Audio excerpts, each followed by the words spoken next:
Dears, good morning. എല്ലാവർക്കും നമസ്കാരം. മൗനരാഗം സീരിയലിൻ്റെ ഇന്നത്തെ വിശേഷത്തിലേക്ക് എല്ലാവർക്കും സ്വാഗതം കേട്ടോ. അങ്ങനെ നമ്മുടെ കിരണും കല്യാണിയും കൂടി രൂപയുടെയും സേനൻ്റെയും വീട്ടിലെത്തുക. എല്ലാവരും കൂടി ഭഗവാന്റെ മുന്നിൽ നിന്ന് മനസ്സർപ്പിച്ചങ്ങ് പ്രാർത്ഥിച്ചുകൊണ്ടിരിക്കുന്നു. ഈ സമയമാണെങ്കിലോ നമ്മുടെ സേനം പറഞ്ഞു, അതെ, ഇവിടുത്തെ ഈ പരിപാടിയൊക്കെ കഴിഞ്ഞിട്ട് വേണം ആൽബിക്കൊന്ന് പള്ളിയിൽ പോകാനായിട്ട്. അത് ശരിയാട്ടോ. ദേ, എല്ലാവർക്കും എൻ്റെ വക കൈനീട്ടമെന്ന് പറഞ്ഞ് സേനൻ മക്കൾക്കും ഭാര്യയ്ക്കും ഒക്കെ വിഷു കൈനീട്ടം സമ്മാനിക്കുക. ഈ സമയം നമ്മുടെ കിരണും കയ്യിൽ കരുതിയിരുന്ന പൈസയൊക്കെ എടുത്ത് നമ്മുടെ സോണിയുടെ കയ്യിലും കൊടുത്തു.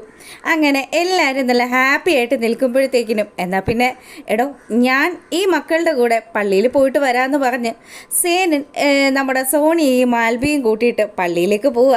അങ്ങനെ അവർ പോയതിന് ശേഷം, അതെ അമ്മേ, ഇന്ന് ഞാൻ എൻ്റെ ജീവിതത്തിലെ പല നിർണായകമായിട്ടുള്ള തീരുമാനങ്ങളും ഒക്കെ എടുക്കുന്നൊരു ദിവസമാണ്. മോനെ, എന്താ കാര്യം? രൂപ അങ്ങനെ ചോദിക്കുന്ന സമയത്ത് കിരൺ പറഞ്ഞു, അതെ, എത്രയും പെട്ടെന്ന് ആ ബഗാസുറിൻ്റെ കാര്യത്തിൽ ഒരു തീരുമാനമാക്കണം. ഇന്ന് അർദ്ധരാത്രി 12 മണിക്ക് ശേഷം അയാളുടെ ഭാര്യയും മോളെയും കാണാൻ വേണ്ടി വരുന്നുണ്ട്. ആ സമയം അയാളെ നന്നായിട്ടൊന്ന് കാണണം അമ്മേ.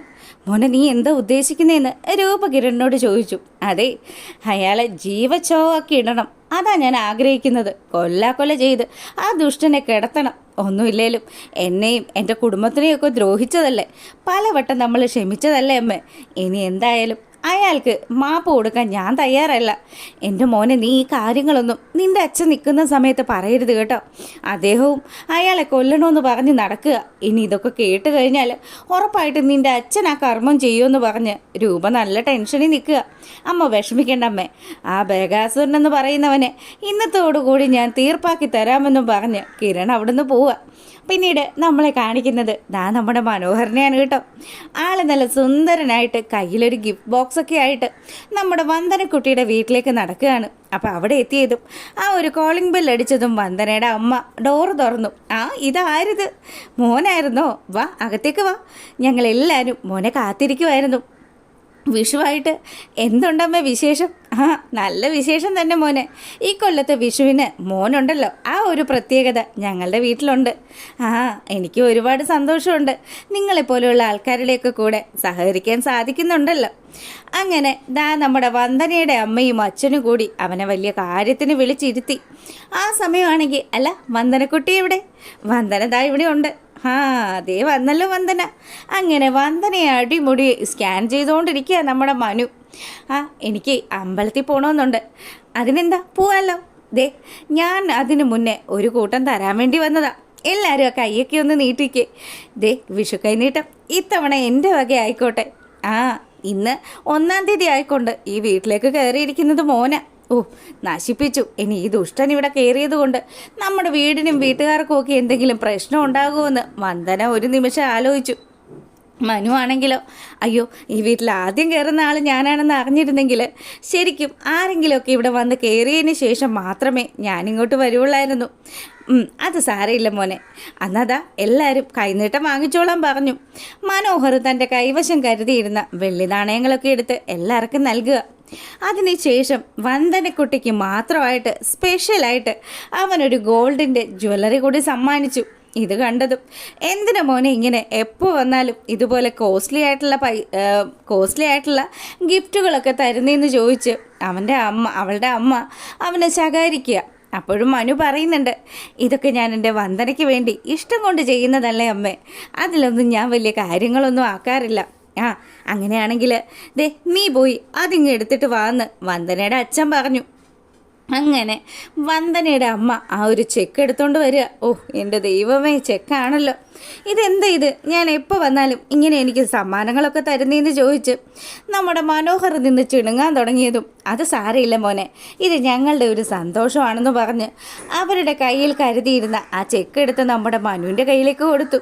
അങ്ങനെയാണെങ്കിൽ മോളെ, ഞാനേ 1-2 പേരെ ഫോൺ ചെയ്യാനുണ്ട്, ഞാൻ കാറിനകത്തിരിക്കാം, മോള് വേഗം പോയി റെഡിയായിട്ട് വരാൻ പറഞ്ഞ് വന്ദനയോട് യാത്രയും പറഞ്ഞ് അവൻ നേരെ പോവുക കാറിനകത്തേക്ക്.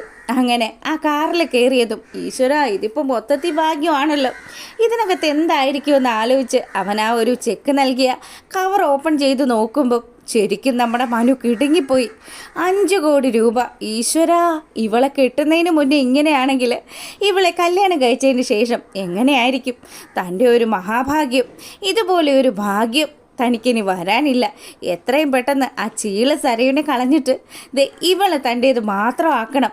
അങ്ങനെ ആലോചിച്ചുകൊണ്ട് നിൽക്കുമ്പോഴാണ് നമ്മുടെ വന്ദനക്കുട്ടി നല്ല സുന്ദരി കോതയായിട്ട് ഇങ്ങ് ഒരുങ്ങി വരുന്നത്. അങ്ങനെ അവർ നേരെ പോകുന്നത് അവിടെ അടുത്തുള്ള ഒരു ക്ഷേത്രത്തിലേക്കാണ്. അധികം ആൾക്കാരും വരാത്ത ഒരു ക്ഷേത്രം. അവിടെയാണെങ്കിലോ നമ്മുടെ മനോഹറിനെ ഞെട്ടിക്കാൻ വേണ്ടിയിട്ട് സരയും ശാരിയും കൂടി നിന്ന് പ്രാർത്ഥിച്ചുകൊണ്ടിരിക്കുക. മോളെ, മനസ്സ് നിറഞ്ഞ് പ്രാർത്ഥിച്ചു, നല്ല സമാധാനമുണ്ട്. അതെ അമ്മ, എനിക്ക് ഒരുപാട് സന്തോഷമുണ്ടെന്ന് സരയും ശാരിയുടെ അടുത്ത് പറയുക. മോളെന്താ പ്രാർത്ഥിച്ചത്? എത്രയും പെട്ടെന്ന് എൻ്റെ മരുവേട്ടനെയും കുട്ടിയെയും കൂട്ടിയിട്ട് അമേരിക്കയിലേക്ക് പോകണമെന്നാ. അതിനുള്ള ഒരു ഭാഗ്യം ഈശ്വരൻ തരുമായിരിക്കും. പിന്നെ എൻ്റെ മനുവേട്ടൻ പോയിരിക്കുന്ന ആ ബിസിനസ് ഡീല് അത് ഓക്കെ ആകണമെന്ന് കൂടി പ്രാർത്ഥിച്ചു. അങ്ങനെ ഇതൊക്കെ സംസാരിച്ചുകൊണ്ട് നിൽക്കുമ്പോഴാണ് വന്ദനയും കൂട്ടിയിട്ട് നമ്മുടെ മനോഹരൻ ആ അമ്പലത്തിലേക്ക് തന്നെ വരുന്നത്. അവിടെ എത്തിയതും ശരിക്കും നമ്മുടെ മനു അങ്ങ് ഞെട്ടി.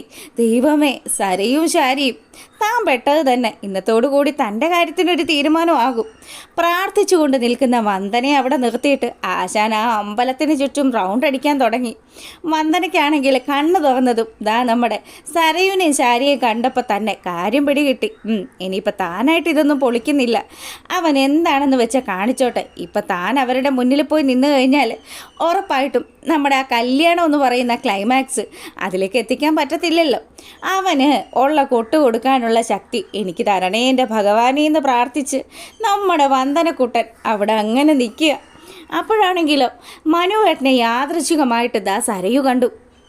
സരയുടെ മുന്നിലാണെങ്കിൽ മോളെ, ഞാനേ ആ ഒരു ഡീലിന് പോയപ്പം എനിക്ക് അവിടെ വെച്ച് പെട്ടെന്നൊരു ഉൾവിളി ഉണ്ടായി. അങ്ങനെ ഞാൻ ക്ഷേത്രത്തിലെത്തി. മോളെ അർച്ചനയും വഴിപാടും ഒക്കെ കഴിപ്പിച്ചോ എന്ന് ചോദിക്കുകയാണ്.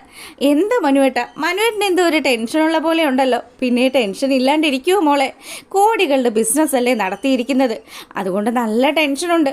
മോളൊരു കാര്യം ചെയ്യ്, അപ്പുറത്ത് പോയി നന്നായിട്ട് പ്രാർത്ഥിച്ചിട്ട് അടുത്തുള്ള ഏതെങ്കിലുമൊക്കെ ഒരു ക്ഷേത്രത്തിൽ കൂടി പോയി പ്രാർത്ഥിക്കുക, എൻ്റെ നന്മയ്ക്ക് വേണ്ടിയിട്ട്. ശരി മനുവേട്ടാ, അങ്ങനെ തന്നെ ചെയ്യാം. ശാരിക്കാണ് കാര്യങ്ങളൊക്കെ പിടികിട്ടി. ഇവൻ ആരെയോ കറക്കിക്കൊണ്ട് ഈ അമ്പലത്തിലെത്തിയിട്ടുണ്ട്. അതുകൊണ്ട് തന്നെയാണ് ഇവൻ ഇങ്ങനെ നിന്ന് വേർക്കുന്നതെന്ന് മനസ്സിലാക്കിയ ശാരി മോളോട് പറഞ്ഞു. അതെ, നമുക്കിവിടെ അടുത്തുള്ള ക്ഷേത്രത്തിലൊക്കെ കൂടി ഒന്ന് പോയി തൊഴാം. കഷ്ടകാലമൊക്കെ ഒന്ന് മാറണമല്ലോ. അതെ, എന്തായാലും നമുക്ക് പോയിട്ട് വരാമേ. മനുവേട്ടാ വിളിക്കണം കേട്ടോ. ശരി മോള് പോയിട്ട് വാന്ന് പറഞ്ഞ് മനോഹർ നമ്മുടെ സരയുനെ പറഞ്ഞു വിടുക.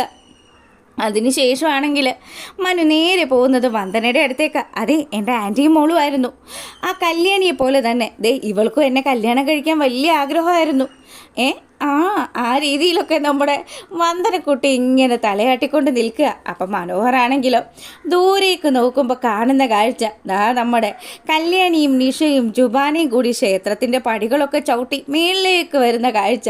ശരിക്കും കിടുങ്ങി നിൽക്കുകയാണ് മനു. അപ്പോൾ ഇതൊക്കെയാണ് ഇന്നത്തെ വിശേഷം. അപ്പോൾ ഓക്കെ, താങ്ക് യു.